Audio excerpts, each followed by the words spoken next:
एक किसान खेती करता है, बहुत मेहनत करते हुए वो अपने घर में अपने 2 बच्चे को पाल पोस कर बड़ा करता है, वो खुद के दम पे। और आप तो जानते ही हैं कि किसान कितना मेहनती होता है, और किसान के वजह से ही हम लोग भी जिंदा हैं। क्योंकि अगर किसान खेती करना छोड़ दे तो हम लोगों का जीवन यापन ठप हो सकता है, क्योंकि किसान खेती करके हम लोगों को अनाज प्रदान करता है और हम लोग उसी अनाज को खाते हैं और अपने जीवन को आगे बढ़ाते हैं। तो हमारे जीने का श्रेय सबसे ज़्यादा किसान को जाता है। किसान के योगदान से ही हमारा जीवन चलता है। और किसान कितना मेहनती होता है ये आप जानते हैं।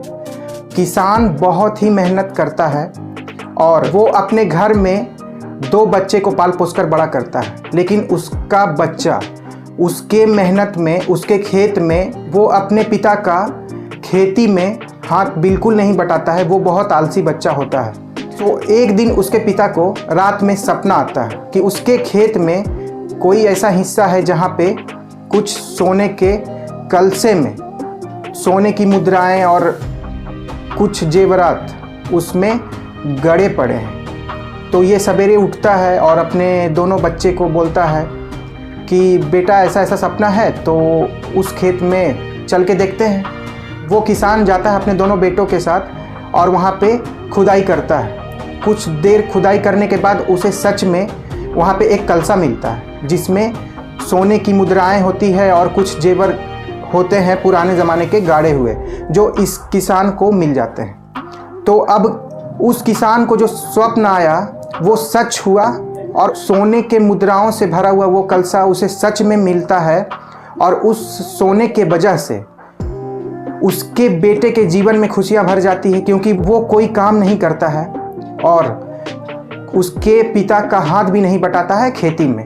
इसका जीवन थोड़ा अमीरी में कटता है और उसके पिता वो अमीरी को छोड़कर वो किसानी करते हैं, क्योंकि उनके पूर्वज का वो खेत जिसमें वो उसके पिता हमेशा वो बोलते हैं कि मेहनत करते हुए ही जीवन जीना चाहिए। और उसके पिता हमेशा खेती करते रह गए और उन सोने के मुद्राओं से जो पैसा बना उस पैसे का उपयोग उसके पिता बिल्कुल नहीं करते हैं। और वो दोनों, उसका बेटा जो कि सिर्फ ऐश करता है उस सोने को बेच कर, और वो किसान कुछ समय बाद मर जाता है क्योंकि उसका उम्र अच्छा खासा हो चुका था और वो अब अपना जीवन बढ़िया से जी लिया था और अपने बेटों के लिए कुछ अच्छा भी कर गया था। वो सपना के द्वारा उसे सोना निकाल कर वहाँ से दे दिया ताकि वो कुछ अच्छा कर सके फ्यूचर में। और उसका दोनों बेटा बहुत ही आलसी था, कुछ काम करना नहीं जानता था, ना कुछ काम करना चाहता था। और उसका बेटा वो सोना बेच कर अमीरी ज़िंदगी जी रहा था। और इसके पिता के मरने के बाद वो खेत भी बेच दिया था, क्योंकि अब ये धनवान हो गया था और अब ये खेती तो बिल्कुल नहीं करता। तो वो खेती करने वाला ही इंसान मर चुका था, जो कि उसके पिता वो मर चुके थे।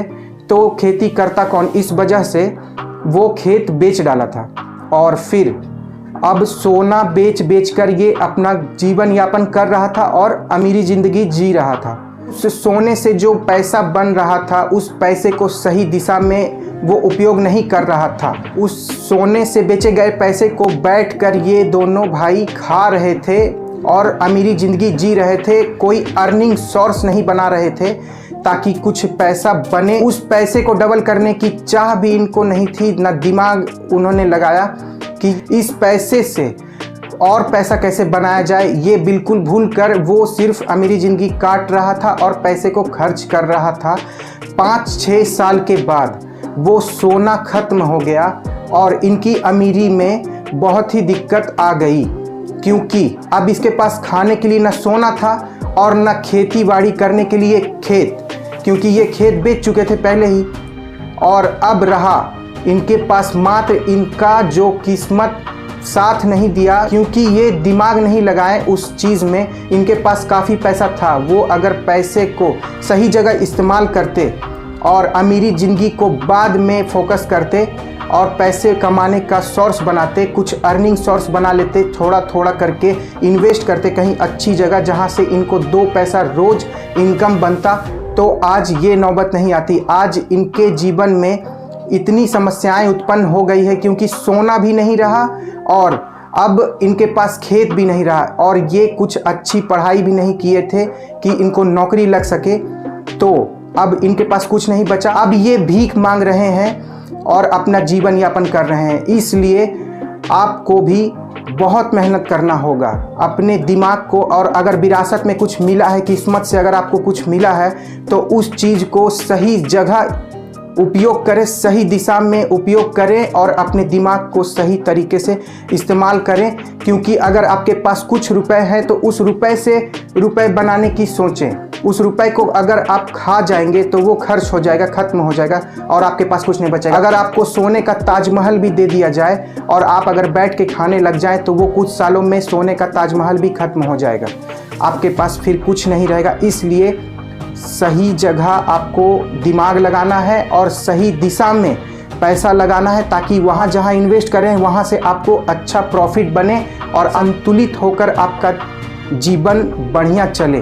तो इस वीडियो से दोस्तों आपने क्या सीखा कि किस जगह आपको पैसा लगाना है और कहाँ इस्तेमाल करना है और किस तरीके से आपको दिमाग यूज़ करना है कि आपका कुछ अर्निंग सोर्स बने और आप अच्छा जीवन यापन कर सकें।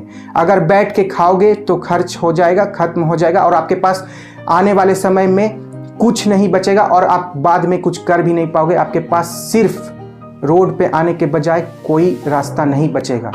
इस वीडियो में मैं आपको यही समझाना चाह रहा हूँ कि अगर आपको कुछ विरासत में मिला है तो उस चीज़ को सही दिशा में इस्तेमाल करें। ऐसा ना कि किसान के बेटे के जैसा जीवन आपका हो जाए गलत तरीके से उस चीज़ को इस्तेमाल करके। तो सही चीज़ सही दिशा में इस्तेमाल करें और अपना जीवन अच्छा बनाएं। मैं यही उम्मीद करता हूं, मैं यही आशा करता हूं कि ये वीडियो आपको अच्छी लगी हो। अगर ये वीडियो पसंद आया तो प्लीज़ लाइक करें, कमेंट करके मुझे ज़रूर बताएं, ताकि मैं हमेशा आपके लिए इस चैनल पे मोटिवेशन वीडियो लाता रहूँगा। अगर चैनल को आपने सब्सक्राइब नहीं किया है तो प्लीज़ चैनल को सब्सक्राइब भी कर लें, क्योंकि मेरा आने वाला हर एक वीडियो आप तक सबसे पहले पहुँचे। मैं मिलूँगा नेक्स्ट वीडियो के साथ, तब तक के लिए धन्यवाद।